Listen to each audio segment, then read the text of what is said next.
Alors salut à tous et bienvenue sur Yaxo Figurines. Alors avant de parler de peinture, de sous-couche ou autre, il faut déjà parler de préparation de figurines. Alors premièrement, tout va dépendre du type de figurine que vous avez. Par exemple, si vous avez une figurine style résine, donc issue d'une imprimante 3D, ça n'aura pas du tout le même traitement de préparation que du plastique en grappe.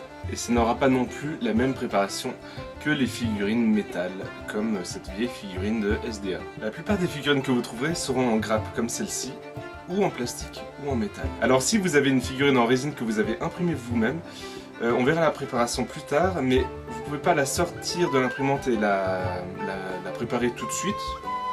Alors on verra plus tard comment enlever les petits points d'accroche là. Mais avant ça, il faut... après ça, enfin dans tous les cas, il faut la sécher. Donc pour la sécher, il faut déjà la nettoyer. Ce que je fais moi, c'est que je la plonge dans de l'alcool, dans un bain d'alcool. Du coup, c'est pas n'importe quel alcool. Le mieux pour cela, c'est de l'alcool isopropanol, comme cette bouteille là. Donc je la laisse tremper dans un bain d'alcool pendant quelques heures. Après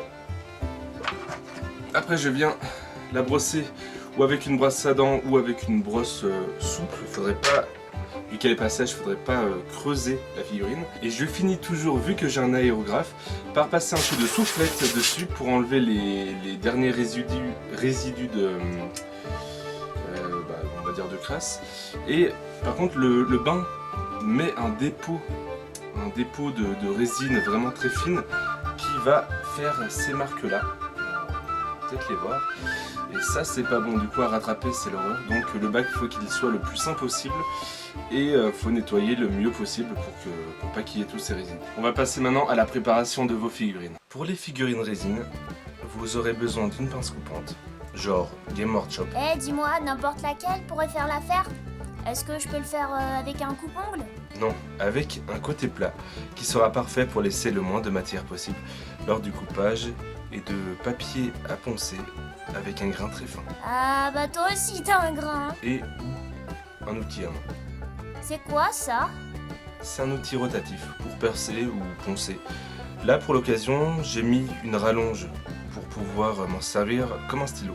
Pour les figurines plastiques, vous aurez besoin d'une pince coupante, à côté plat également, un ébarboir. C'est le cousin de la lime à ongles? Non, c'est un outil métallique qui va vous aider à effacer les traits de moulure. C'est quoi les traits de moulure? Une fois que le coulage de plastique dans le moule est fait, comme le moule n'est pas parfaitement hermétique, quand on va l'ouvrir, ça va laisser des traces sur les modèles. Quand tu parles de moule, c'est comme celle qu'on trouve sur les plages en Bretagne? Vous pouvez aussi avoir besoin d'un scalpel ou une lime de modéliste. Pour les figurines en métal, il vous faut toujours la même pince que pour les autres, ou un scalpel, ou un outil à main. Détaillons les objets. Pour la pince coupante, il vous suffira de mettre le côté plat côté figurine, et de couper au plus près pour avoir le moins de matière possible à rattraper. Qu'est-ce que tu veux dire par matière? Parce que nous on n'est pas du tout experts en la matière. Cela veut dire que plus on coupe près de la figurine, et moins on aura à retoucher. Où il faut viser les pointes des échafaudages, donc des points d'attache.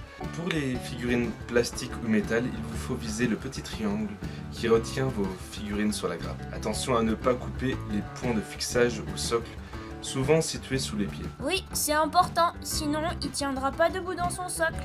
Pour les traits de moulage, vous pouvez les enlever soit à l'éberboir, non coupant, mais évitez de trop appuyer, ça laisse des marques, soit au scalpel, qui donnera un rendu plus lisse. Attention, ça coupe, hein. Mais la lame peut casser et vous blesser, alors faites attention. Aïe. Allez-y doucement, ça entaille vite la figurine. Vous pouvez utiliser aussi la lime de modélisme. Ça donne un beau rendu, mais vous allez y passer du temps. Ah bah voilà, ça c'est une lime à ongles. Pour la figurine résine, après impression, il vous restera toujours des marques des supports. On dirait un croque-mou adolescent qui a de l'acné. Pour les enlever, vous pouvez utiliser... Un gommage à l'abricot.